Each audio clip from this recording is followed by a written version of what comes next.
Hello everyone, welcome to this AG. Friends, इस video में हम सॉल्व करेंगे बीएससी एजी का previous year exam question paper. Topic है फंडामेंटल्स ऑफ एग्रोनॉमी। 16 से बच्चों के एग्जाम है तो उन्होंने कहा पेपर सॉल्व कर दीजिए। तो ये previous year exam question paper है। यूनिवर्सिटी टू यूनिवर्सिटी आपका सेमेस्टर टू सेमेस्टर डिफर कर सकता है। वहाँ पर शायद फर्स्ट सेमेस्टर का एग्जाम है, तो वहाँ पर सब्जेक्ट एग्रोनॉमी है। तो चलिए शुरू करते हैं। Question number 1, aquatic weeds are controlled by. जो एक्वेटिक वीड्स होती है, पानी वाली जो वीड्स होती हैं, जली वीड्स जो बोलते हैं, वो कैसे कंट्रोल की जाती है? ड्राइजिंग, चेनिंग, कटिंग या ऑल ऑफ द अबव। ठीक है। So all are the methods of controlling the aquatic weed. आप ड्रेजिंग कर सकते हैं, ठीक है, चेनिंग कर सकते हैं, कटिंग कर सकते हैं, या तो ऑप्शन नंबर डी क्या हो जाएगा यहाँ पर? Correct, all of the above. ठीक है। Then question number second, the best method of irrigation for root and tuber crop is. कौन सा मेथड है रूट और ट्यूबर क्रॉप्स के लिए best irrigation methods? BBF, broad bed furrow method, border basin method, sprinkler irrigation या drip irrigation method? ठीक है। सबसे बेस्ट मेथड कौन सा होता है इरिगेशन के लिए? वो होता है ड्रिप इरिगेशन मेथड। ठीक है। ऑप्शन नंबर डी क्या हो जाएगा यहाँ पर? करेक्ट। और इसकी इफिशियंसी कितनी होती है? 90 टू 95% तक वाटर आपका सेव होता है। ठीक है, डायरेक्ट आपका रूट जोन में वाटर डिलीवर करता है। और स्प्रिंकलर इरिगेशन की बात करें तो आपका 65 से 75% इरिगेशन इसमें भी सेव होता है। ठीक है। और ऑप्शन नंबर डी क्या हो जाएगा? Drip irrigation method is the best method for irrigation of root and tuber crops. Then question number 3, the non leguminous green manure crop is. इनमें से कौन है जो कि non leguminous but green manure crop है? ग्वार, लोबिया, सनफ्लावर या नन ऑफ द अबव? ठीक है। सो ग्वार और लोबिया दोनों आपके लेग्यूम क्रॉप को बिलोंग करते हैं। सो आपका ये दोनों तो नहीं हो सकता, क्योंकि ये दोनों क्या है? नॉन लेग्यूमिनस क्रॉप है। हमसे क्वेश्चन क्या पूछा कि नॉन लेग्यूमिनस क्रॉप जो कि ग्रीन मैन्योर के रूप में यूज कर सकते हैं, तो वो है सनफ्लावर। ठीक है। और ऑप्शन नंबर सी क्या हो जाएगा? सनफ्लावर। सनफ्लावर के लिए कुछ इंपॉर्टेंट जो क्वेश्चंस आपके बन सकते हैं एग्जाम में, उनको जान लेते हैं। सबसे पहले बात करते हैं फैमिली की। सनफ्लावर की फैमिली क्या है? एस्टिरेसी। ठीक है। या आपका कंपोजिटी। ठीक है, एस्ट्रेसी या कंपोजिटी। अगर ऑयल परसेंट की बात करें, जो कि मोस्ट ऑफ द एग्जाम में पूछा जाता है, तो कितना परसेंट होता है? 24 से 36%। ये वेरी करता है वेराइटीज टू वेराइटीज। ऑरिजिन की बात करें तो ऑरिजिन क्या है? मैक्सिको। ठीक है, सनफ्लावर का ऑरिजिन क्या है? मैक्सिको। और ये सनफ्लावर एक डे न्यूट्रल प्लांट है। डे न्यूट्रल, बहुत बार क्वेश्चन पूछा जाता है कि कौन सा प्लांट डे न्यूट्रल है, तो sunflower is a day neutral plant. और इसका जो इन्फ्लोरेसेंस होता है क्या बोलते हैं? कैपिटुलम। ठीक है, कैपिटल में इसका इन्फ्लोरेसेंस होता है और फ्रूट इसका एकीन होता है। ठीक है, फ्रूट टाइप इसका क्या होता है? एकीन। और इन्फ्लोरेसेंस आपका क्या हो जाएगा? कैपिटुलम। ठीक है, इतना चीज इंपॉर्टेंट है। और पॉलिनेशन मेनली इसमें मेडिएटेड बाय हनी बीज। ठीक है, पॉलिनेशन इज बाय हनी बीज। इसलिए बता रहा हूँ कि अगर आप यहाँ से क्वेश्चन आएगा आपका 100%। क्या होता है कि जो मैं पढ़ाता हूँ ना, ऑप्शन आपको बताता हूँ ना, वहां से बहुत सारे क्वेश्चन बनते हैं, तो उनको आप लोग जरूर पढ़ लीजिएगा। और इसमें 68%, ये सबसे इंपॉर्टेंट है, 68% आपका लिनोलेइक एसिड होता है। Linoleic acid. ठीक है, इसे PUFA, PUFE, poly unsaturated fatty acid. Full form क्या? Poly unsaturated fatty acid. 68% highest. बहुत इंपॉर्टेंट है, ये सबसे इंपॉर्टेंट है, आपको याद रखना है। 68%, इसीलिए हार्ट पेशेंट के लिए बहुत यूजफुल होता है। नेक्स्ट क्वेश्चन है question number 4, the selective herbicides are या इज 2,4-D, नाइट्रोफेन, अट्राजाइन या all of the above? So option number D क्या हो जाएगा? All of the above. 2,4-D, nitrofen and atrazine all are the selective herbicide. Then question number 5, the soil amendments are gypsum, lime, both A and B या none of the above? soil amendments का मतलब हो गया जो आपकी मिट्टी को थोड़ा सा सुधारते हैं, मतलब वो कि और अच्छा बनाते हैं। सो जिप्सम और लाइम दोनों आपके क्या हैं? सॉइल अमेंडमेंट्स हैं, बट दोनों अलग अलग सॉइल में यूज किए जाते हैं। जिप्सम आपका एल्कलाइन सॉइल में यूज किया जाता है। ठीक है, जिप्सम आपका कहाँ यूज किया जाता है? एल्कलाइन सॉइल में यूज किया जाता है। या एल्कलाइन सॉइल में आयरन पायराइट यूज भी कर सकते हैं, FeS2। ठीक है, आयरन पायराइट। एल्कलाइन सॉइल में आप आयरन पायराइट का भी यूज कर सकते हैं। सैलाइन सॉइल की बात करें तो सैलाइन में आपको फ्लडिंग करनी पड़ेगी, ठीक है। अगर आपकी सैलाइन सॉइल है तो वहाँ पर फ्लडिंग या आप FIM तो इम्पॉर्टेंट होता ही है, फ्लडिंग से आप उसको रिक्लेम कर सकते हैं। दूसरा आपका एसिडिक सॉइल है, लाइम है, तो वो किस में का यूज़ करेंगे, एसिडिक सॉइल में हम लाइम का यूज़ करते हैं, ठीक है। एसिडिक सॉइल, तो ये टर्म है, इंपॉर्टेंट है, इनको आप लोग याद रखिएगा। सैलाइन में अगर आपको सॉइल अमेंडमेंट करना है तो फ्लडिंग कर सकते हैं। अगर आपको सॉइल रिक्लेम करनी है फ्लडिंग कर सकते हैं। सॉइल अमेंडमेंट के रूप में आप जिप्सम यूज़ कर सकते हैं अल्कलाइन सॉइल में, या आयरन पायराइट यूज़ कर सकते हैं, ठीक है। और लाइम का यूज़ कर सकते हैं एसिडिक सॉइल में। अगर रिक्लेम करनी है तो ये रिक्लेमेशन मेथड भी है, फ्लडिंग कर सकते हैं सैलाइन में। Question number 6, high yielding variety program started in. High yielding variety program कब स्टार्ट किया गया, 1966 में, 1977 में, 1980 में, या 1990 में, ठीक है। So high yielding variety programme was started in 1966। Option number A क्या हो जाएगा करेक्ट। आपको मेनली लिखा मिलेगा 1966 और 67, ठीक है। तो नियरेस्ट हम देखते हैं, मोस्ट जो क्लोज है वहीं पर टिक करते हैं। 67 होता तो 67 में हम टिक करते हैं 66 की जगह। Then question number 7, the world food day is celebrated on. जो वर्ल्ड फूड डे है वो कब मनाया जाता है, ठीक है। 1 जून को, 2 अक्टूबर को, 16 अक्टूबर को, या 10 मार्च को। सो वर्ल्ड फूड डे कब मनाया जाता है, 16 अक्टूबर को, ठीक है। ऑप्शन नंबर सी क्या हो जाएगा correct. World food day celebrated on 16 October. First कब सेलिब्रेट किया गया, when it was first celebrated, so in 1981, ठीक है। उस समय उसका थीम क्या था, याद रखिएगा, food comes first.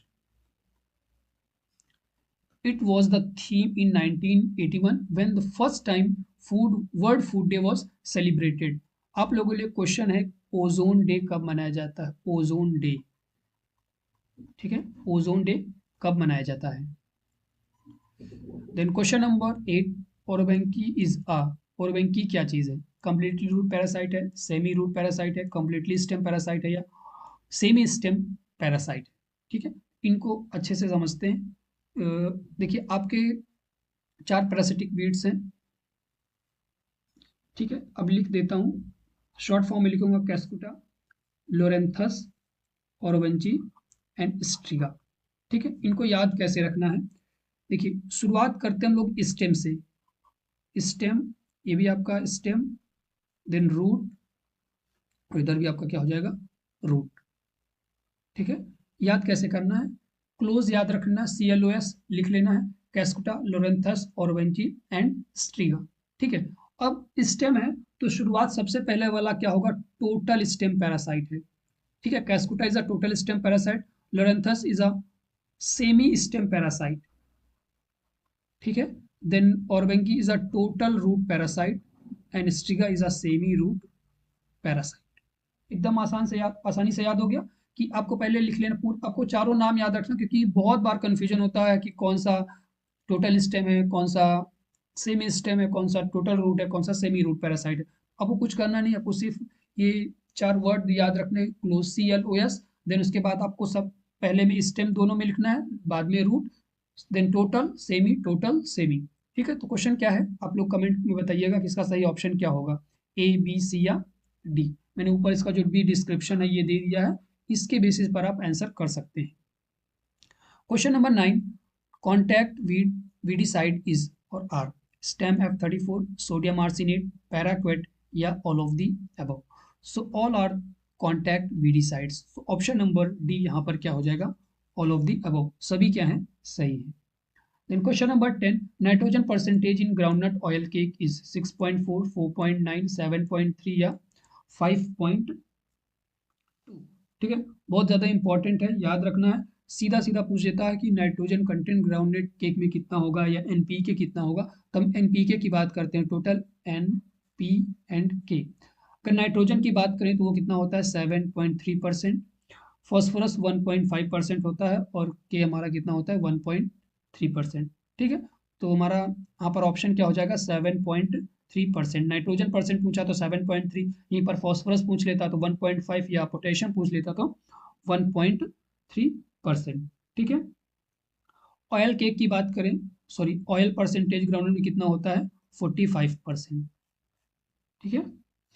Then question number 11, the factors affecting crop requirement of crop, water requirement of crop is, कौन से फैक्टर्स है जो कि वाटर रिक्वायरमेंट को अफेक्ट करते हैं? Temperature, atmospheric humidity, types of crop, या all of the above.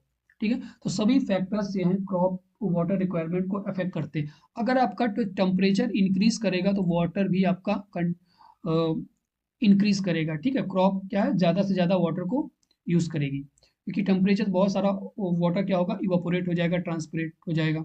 Atmospheric humidity अगर आपकी बढ़ेगी तो इरिगेशन आपको कम देना होगा, वाटर रिक्वायरमेंट कम हो जाएगी। ठीक है। और फिर टाइप ऑफ क्रॉप डिपेंड करता है किस प्रकार की क्रॉप, जैसे आपकी राइस में ज़्यादा पानी लगता है, गेहूं में कम लगता है, शुगर केन में बहुत ज़्यादा लगता है। तो टाइप ऑफ क्रॉप पर भी डिपेंड करता है। सो ऑप्शन नंबर डी क्या हो जाएगा, all of the above. Then question number 12, irrigation water is measured by, जो इरिगेशन वाटर है किस मेथड से मेजर करते हैं? ऑफिस के द्वारा, करंट मीटर के द्वारा, पार्शियल फिल्म के द्वारा, या all of the above. So irrigation water is measured by office, current meter, या and partial film. So option number D यहाँ पर क्या हो जाएगा, all of the above is a correct option. Question number 13, soil is saturated only near the root, कौन से method में जो सॉइल हो सिर्फ रूट के पास में सैचुरेटेड होती है? By sprinkler method, by drip irrigation, by check basin method, या ऑल ऑफ दी अबव। ठीक है। सो किस मेथड में जो है saturated near the roots? Drip irrigation method, क्योंकि ये डायरेक्टली जो वाटर को कहाँ डिलीवर करता है, रूट जोन में। तो ऑप्शन नंबर बी यहाँ पर क्या हो जाएगा, correct. So question number 14, the mainly losses of soil water is per hour, कौन कौन से मेथड्स जिसके द्वारा जो soil water है वो लॉस होता है? By evaporation, by transpiration, by run off and percolation, and all of the above. So आप फील्ड में वाटर अप्लाई करते हैं तो वहां पर इवापोरेशन होता है, तो एक मेथड हो गया इवापोरेशन। दूसरा वाटर प्लांट एब्जॉर्व करते हैं, देन प्लांट से थ्रू एरियल पार्ट्स ट्रांसपिरेशन होता है। So transpiration water is also lost by transpiration, then by run off and percolation water is lost. So all of the above option क्या हो जाएगा यहाँ पे आपके, correct. Then question number 15, the IWCPE of paddy, of ratio of paddy is this irrigation water cumulative pan evaporation ratio। ठीक है। Irrigation water cumulative pan evaporation, इसका full form क्या है, irrigation water cumulative pan evaporation ratio. जो paddy का है वो कितना होता है, 1.2, 0.9, 0.6, या नन ऑफ दी अबव। सो ये एक जो रेशियो है मॉइस्चर स्ट्रेस इंडेक्स को शो करता है। जितना ज़्यादा रेशियो आपका लो होगा उतना ज़्यादा स्ट्रेस है उस क्रॉप में। ठीक है, वाटर के लिए। So lower ratio indicate more stress, higher ratio indicate less stress. तो अब हम कुछ क्रॉप की बात करते हैं जहां पर ये जो IWCP ये स्ट्रेस रेशियो है इंपॉर्टेंट है, आपको पूछा जा सकता है। तो फर्स्ट सबसे ज़्यादा किस में होता है, राइस में। ठीक है, राइस में सबसे ज़्यादा होता है कितना, 1.2। सो यहाँ पर ऑप्शन पैडी के लिए पूछा, कितना हो जाएगा, 1.2। इसके बाद वीट और मेज की बात करते हैं। ठीक है, वीट एंड मेज कितना होता है, 0.9। वीट और मेज में कितना होता है, 0.9 होता है। ठीक है, कॉटन की बात करें, लिख लीजिएगा, इंपॉर्टेंट है, पूछा जा सकता है। कॉटन में 0.7 होता है। वहीं पर अगर हम पीजन पी की बात करें, ग्राम की बात करें, चना की ग्राम, ग्राउंडनट, ठीक है, या पीजन पी, तो वहां कितना होता है, 0.6। और सबसे कम किस में होता है, सैफफ्लावर में कितना, 0.4% लोएस्ट। ठीक है, 0.4 कितना होता है, रेशियो कितना होता है, 0.4। सबकी सबसे कम है, सबसे हाई किस में है, पैडी में, हाई सबसे ज्यादा है, देन लो सबसे कहाँ पर है, सैफफ्लावर में। ठीक है, तो ये दो याद रखना है। Then question number 16, agriculture word is of which language, agriculture किस लैंग्वेज का वर्ड है, ग्रीक का है, लैटिन का है, इंग्लिश का है, या संस्कृत का है। मैं नहीं बताने वाला, आप लोग को बताना है कि जो एग्रीकल्चर है वर्ड है वो किस लैंग्वेज का वर्ड है, और साथ में बताना है कि एग्रोनॉमी, एग्रोनॉमी पढ़ रहे हैं तो ये तो पता होना चाहिए कि एग्रोनॉमी किस लैंग्वेज का वर्ड है। इंपॉर्टेंट है, पूछा जा सकता है एग्जाम में। और दूसरा पोमोलॉजी, पोमोलॉजी बहुत सारे बच्चे कहते हैं पोमोलॉजी ग्रीक है या लैटिन है, बट ये क्या है, लैटिन ग्रीक दोनों वर्ड है, लैटिन ग्रीक। और एक बात थोड़ा सा कभी नहीं आया कि कौन सा वर्ड है, तो हिंट आप ये लगा सकते हैं कि अगर किसी वर्ड के लास्ट में वाई आ रहा है तो 95% वो वर्ड ग्रीक होगा। ठीक है, जैसे एग्रोनॉमी, ओमोलॉजी, एक्सेप्शन, तो ये तो लैटिन ग्रीक दोनों है।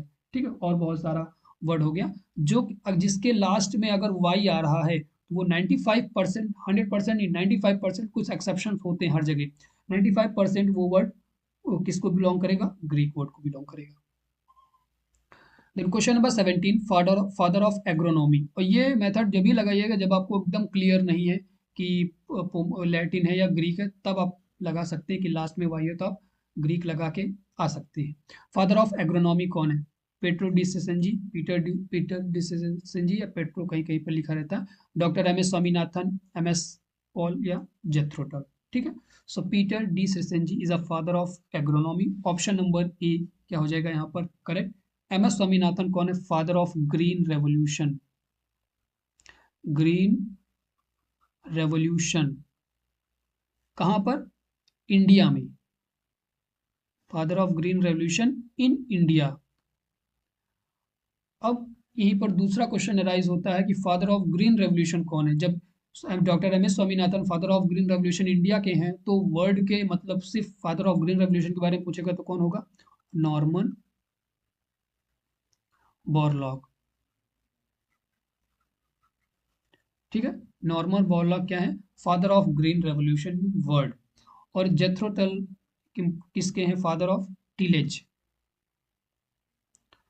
फादर ऑफ टीलेज कौन है, जेथ्रो टल। डॉक्टर एम एस स्वामीनाथन क्या थे, एक वीट ब्रीडर थे, वीट ब्रीडर। ठीक है, तो इतनी चीजें आपको याद रखना है। Then question number 18, the book horse sowing husbandry was written by. जो बुक हॉर्स सोइंग हस्बेंड्री है किसके द्वारा लिखी गई, जेथ्रो टल के द्वारा, पेटर डिसेंजी के द्वारा, या both A and B. So it was written by Jethro Tull. Option number A क्या हो जाएगा यहाँ पर correct. Then question number 19, the scope of agronomy is a solution of food grain, fodder, fiber, या all of the above. So agronomy का scope है food grain के production में, फॉडर के प्रोडक्शन में, फाइबर के प्रोडक्शन में, all of the above option आपका क्या हो जाएगा यहाँ पर correct. Then question number 20, the formula of purity of seed. Important question है, इसको रखिए, याद रखिएगा। ठीक है, प्योरिटी ऑफ सीड का फॉर्मूला क्या है, कि अगर आपको प्योरिटी परसेंटेज निकालना है सीड का तो उसका फॉर्मूला क्या है, weight of pure seed by weight of sample, या weight of sample by weight of pure seed in 200, या बोथ ए एंड बी। ठीक है, सो करेक्ट ऑप्शन क्या हो जाएगा, वेट ऑफ प्योर सीड, जितनी आपकी प्योर सीड है, बाई टोटल जितना आपका सैंपल है। फॉर एग्जाम्पल आपने 1000 ग्राम क्या लिया, सैंपल लिया, जिसमें से आपका 800 ग्राम आपका सीड क्या है, प्योर है। तो प्योरिटी परसेंटेज कैसे होगा, 800 बाई 1000 इंटू 100। ठीक है, तो आपका 80% क्या आएगा, purity percent, purity of seed. 80% आपका सीड क्या है, वो प्योर है। सो ऑप्शन नंबर यहाँ पर ए क्या हो जाएगा correct. Then question number 21, the formula of real value of seed. ये भी आपका इंपॉर्टेंट क्वेश्चन है, formula of real value of seed कैसे निकालेंगे। सो इसका फॉर्मूला क्या होता है, real value of seed is equal to germination percentage into purity by 100। Option number B क्या होगा यहाँ पर करेक्ट। जितना जर्मिनेशन है किसी सीड का, जैसे आपका वीट का लिखना है तो वीट का मान लीजिए आपका जर्मिनेशन, वीट का जर्मिनेशन कितना 85% है। ठीक है, लिख दिया हमने। प्योरिटी परसेंटेज मान लीजिए वीट में कितना परसेंट प्योरिटी है, तो 98% सीड प्योर है, बाई 100 कर दीजिए, तो जो भी वैल्यू आएगी वो रियल वैल्यू ऑफ सीड हो जाएगी। Then question number 22, the crop rotation of 150% crop rotation intensity will B.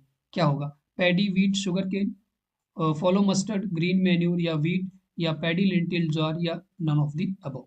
ठीक है, सो इसमें कौन सा ऑप्शन सही होगा, आप लोगों को कमेंट करना है कि कौन सा ऑप्शन सही होगा, none of the above, paddy, wheat, sugarcane, या ऑप्शन बी, या ऑप्शन सी। ठीक है, कमेंट में आप लोगों को बताना है कि इसका सही ऑप्शन क्या होगा। जिस का क्रॉप रोटेशन इंटेंसिटी कितना है, 150%। Then question number 23, the multiple crop rotations is or are maize, तुरिया, wheat, moong, green manure, sugar cane, both A and B या none of the above। ठीक है, पूछा क्या है, मल्टीपल क्रॉप रोटेशन। तो मल्टीपल क्रॉप रोटेशन में क्या आपका आने वाला है, ऑप्शन नंबर सी क्या हो जाएगा यहाँ पर, करेक्ट। ठीक है, ऑप्शन नंबर सी आपका क्या हो जाएगा यहाँ पर, करेक्ट।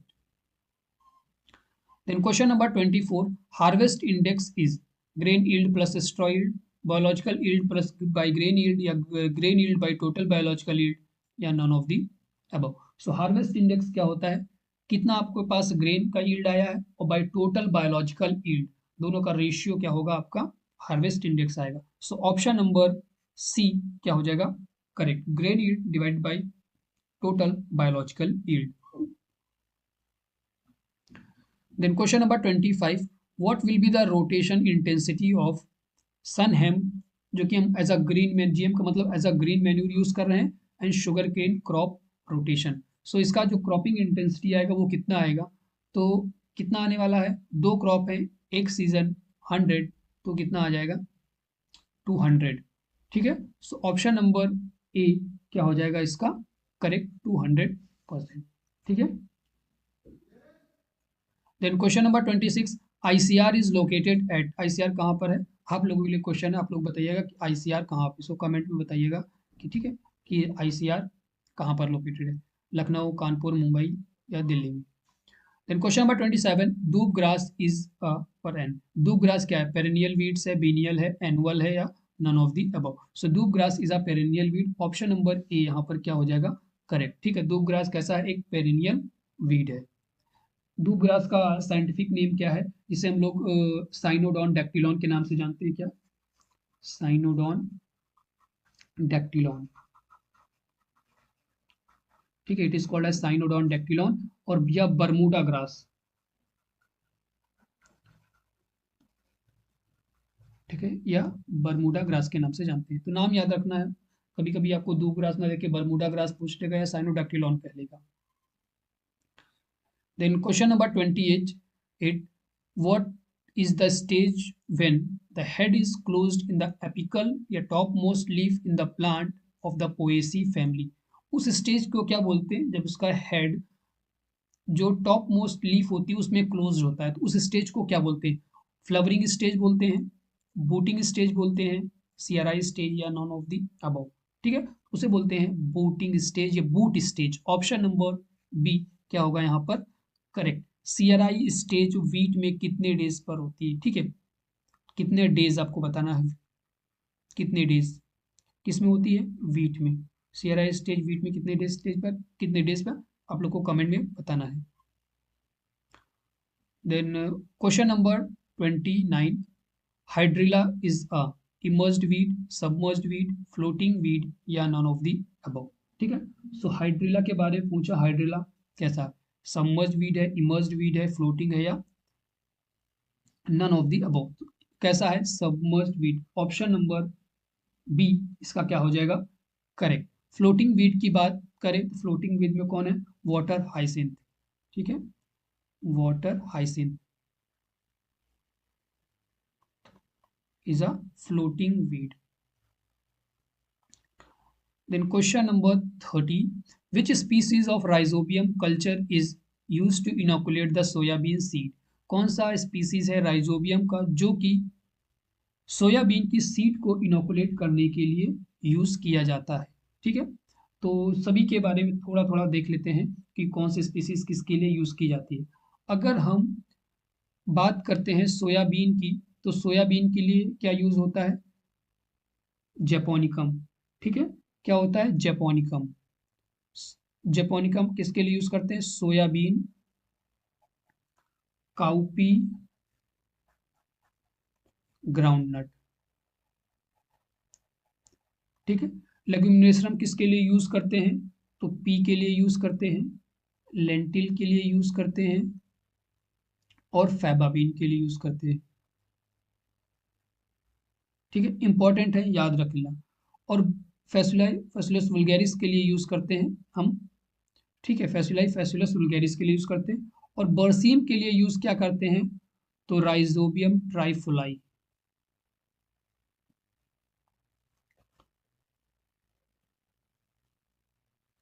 ठीक है, ये बरसीम के लिए यूज करते हैं। ये इंपॉर्टेंट है, इसको आप लोग को याद रखना है। आपको क्वेश्चन यहाँ से भी बनेगा कि सोयाबीन में क्या, जैसे सोयाबीन का पूछ लिया है, देन काउपी का पूछ सकता है, पी, लेंटिल, फैबाबीन, बरसीम का बहुत बार पूछता है, तो बरसीम का भी आपको याद रखना है।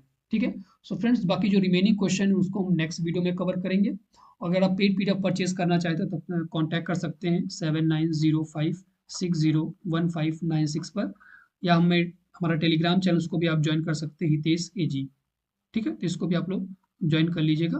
पेड पीडीएफ लिए हमें आप डायरेक्ट मैसेज कर सकते हैं व्हाट्सएप पर। अभी डबल एस के लिए पेड पीडीएफ प्रोवाइड कर रहा हूँ, या और भी कम्पिटिटिव एग्जाम है, आप हमें सिलेबस सेंड कीजिए, टॉपिक वाइज हम आपको पेड पीडीएफ प्रोवाइड कर दें। तो मिलते हैं नेक्स्ट वीडियो में।